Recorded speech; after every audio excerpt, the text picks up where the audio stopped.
What's your vision? It's clear as mud. I think. Every individual, team, and organization needs a clear vision of who and what they want to become and where they are going. You know what? We need everybody in Congress to read this book. I used to know a couple of life coaches that gave me clarity a few years ago. Yeah. Well, Steve Cesare, his new book is called Clarity, and you might recognize the name and the voice. Hello, Steve. Welcome. Back to the airwaves, I should say. Well, thank you, Denny. And I remember those lonely Sunday afternoons sitting there talking it up. And actually, the name of our show was Life Coach Live, where we were trying to create positive talk to help people help themselves. You and Tommy? Myself and Tommy Newberry. Yeah, we've had Tom on the show. He's a good man. Tell him he said hello next time you see him. We'll do. You guys still have a relationship? Or? Well, we absolutely do. We still do some projects together, and we do actually do a marriage retreat every year. I didn't know you were married to him. Wow. Well, he never spoke. We went to lunch one time, and he never mentioned that. Not that there's anything wrong with that. No, I'm not married to Tommy, but, for the last, almost 15 years, we run out Blackberry Farm, and we take about 50 couples up there and, help them plan out their marriage because, the typical marriage, most people spend more time planning the wedding than they do planning their marriage, and literally just give them some templates, some goals, some visions, some ideas on how to take their marriage from good to great. Is there research that backs that up? Because most people don't do that. I know, my wife and I, we do different things in our churches and in our church, and you try to do that. We have a vision or mission statement for the family, and basically it's I'll do whatever she says. Do statistics back it up that marriages are happier and longer when you do those sort of things? Absolutely, and again, it's not just marriages. It goes to health. It goes to your vocation. When you are intentional about the choices that you make. When you have a clear vision of what it is you're trying to accomplish, you have a much better opportunity to achieve whatever it is, whether it's a better marriage, whether it's a better life, whether it's to be healthier. And, I know because I'm speaking from experience because I spent the better part of my life just like a leaf in a windstorm, just going from here to there and not really having a clear vision of what it was that I wanted to do. And, that's what kind of prompted me to write this book is wanting to leave a legacy for my kids, number one, and number two, wanting to help other people and organizations get unstuck. Now, the website is vitalvisionsinc.com, correct? Correct. And I have it linked up, dennyradio.com. You can get yourself the book.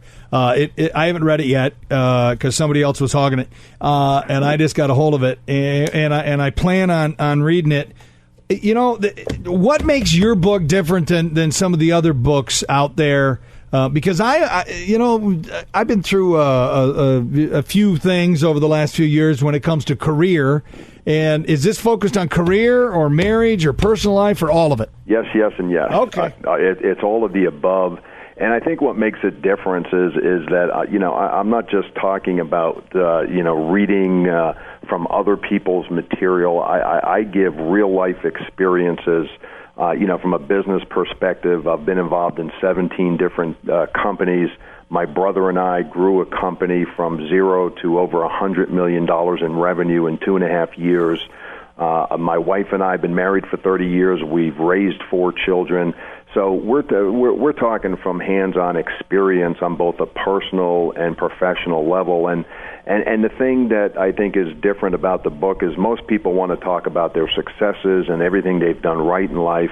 And I do some of that, but I also talk about my failures, and I'm pretty transparent with the things that didn't work out on a personal and business level. And those are the things, really, Denny, that you learn from and either use them as an excuse as to why you can't perform or use them as a springboard to learn and grow and become successful and help other people from the perspective of, hey, look, I went through some failures. I got through it. You can get through it too. The book's is clarity, how to get it, how to keep it, how to use it to balance your life. If you read your book and apply its principles, what if it's not God's will for you to be quote-unquote successful? What if God wants you right where you are doing 9 to 11 on a low-powered AM station for the rest of your freaking life? Oh, I'm sorry. Did that come out of my mouth? Holy cow. What if it's not God's will for you to have great things? Well, again, to me, all your decision making has to be bathed in God's will. And I love what Proverbs 16:3 says, commit your work to the Lord and it will succeed. And then in the Living Commentary, it says there's a delicate balance between praying as if everything depended on God and working as if everything depended on you. And then the caveat is we need to leave the results up to Him. Now, do you deal with that in your book? I deal with that in the book. I don't make it real heavy religious, but where my faith is, and I give illustrations in there that talk about that. And again, to me, everything begins and ends with how do you define success? And I'm not talking about worldly success per se, but again, it's whatever you fix your sights on. And if you develop a strategy and a game plan to get there, you have a much higher likelihood of achieving it. And statistics prove that out, that there's less than 3% of the population has clearly defined, written, measurable goals in all aspects of their life, and those 3% outperform the other 97% combined. So just writing them down, and here's what happens. The average person has over 60,000 thoughts per day. And for guys, it's a little bit worse because 58,000 of those thoughts are about one thing. So we all know what that is. And so it's real important that you take the messages that are floating around in your head and write them down on a piece of paper. And again, our mantra is write it down, make it happen. Write it down, make it happen. But that sounds like it's you doing it, not God. Well, to me, we have to do our part in order to let God do His. It's like the story of, the guy that kept praying, Lord, let me win the lottery, and he didn't win. He comes back again, the next day, Lord, please, Lord, let me win the lottery, and again, he didn't win, and finally on the third day, he's just in frustration. God, why aren't you letting me win the lottery? And he hears this deep voice say, well, you need to buy a ticket. We need to do our part, and a lot of times I think people just use the God thing as an excuse. Well, God, it's not God's will. When we haven't gotten up and done the things that we're supposed to do. And again, don't get me wrong, just because I put it on a piece of paper and I want it to happen, it doesn't mean it's going to happen, but it's a much higher likelihood that's you're going to get the results that you're looking for. 770-226-0920 outside of Atlanta, 888-920-2665. If you have any questions for my guest, Steve Cesare. The book is called Clarity. I see Dan Reeves read it, legendary NFL football player and coach. That's got to be kind of flattering. Well, Dan read it, and Dan's a friend. He's spoken to our group. I started a group at our church about 15 years ago called Iron Men, where we're there to help equip and encourage each other to be a positive impact at home, at work, and in the community. And again, this isn't magic. This is about being intentional with the choices that we make, and a lot of things I share in the book too, Denny, talk about our past.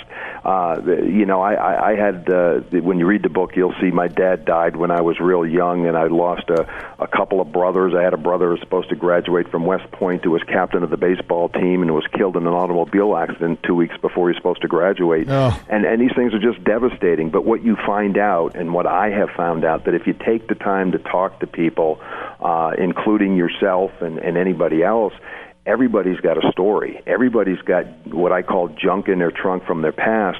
And the question is, what are you going to do about it? Are you going to use it as an excuse as to why you can't be all you're supposed to be? Or are you going to learn from it? And again, it's one of those things when we're talking about God, if we surrender it to God, it typically becomes the greatest opportunity for us to minister to other people from the perspective of look, I got through this. I suffered through a lot of pain, and again, you don't get over it per se, but you learn to live with it and make the best of the circumstances and situations that you're given. And the way I talk about it in the book is, do you have a greater commitment to your past or a greater commitment to your future? And so many people are stuck in the past. Somebody, their feeling is somebody owes them something, and the reality is nobody owes you anything except you owe yourself to do the best that you possibly can with whatever gifts or talents that God's given you. But don't you see that we're living in an entitlement world now more than ever, where everybody says, just because I'm here, I deserve this, I should get this, I should have a livable wage. The list goes on. Don't you think that, unfortunately, I don't know if it's this current generation or our generation or whoever's generation, but don't you see a pattern here? Well, yeah, there is, but the question becomes: are you going to follow the herd mentality, or are you going to go out there and just live the life you were supposed to live? And I think there comes a point in your life when, regardless of what's happened to you in your past, you need to take responsibility for who you are and where you are today. And I think that's part of the problem is, especially, and I don't want to get into politics, but I mean, politics pander to, oh, you're a victim, you can't do it, let us do it for you. And it's the antithesis of what God calls us to do and what we were designed to do, which is to go out there and take our gifts and talents and be the best that we can possibly be.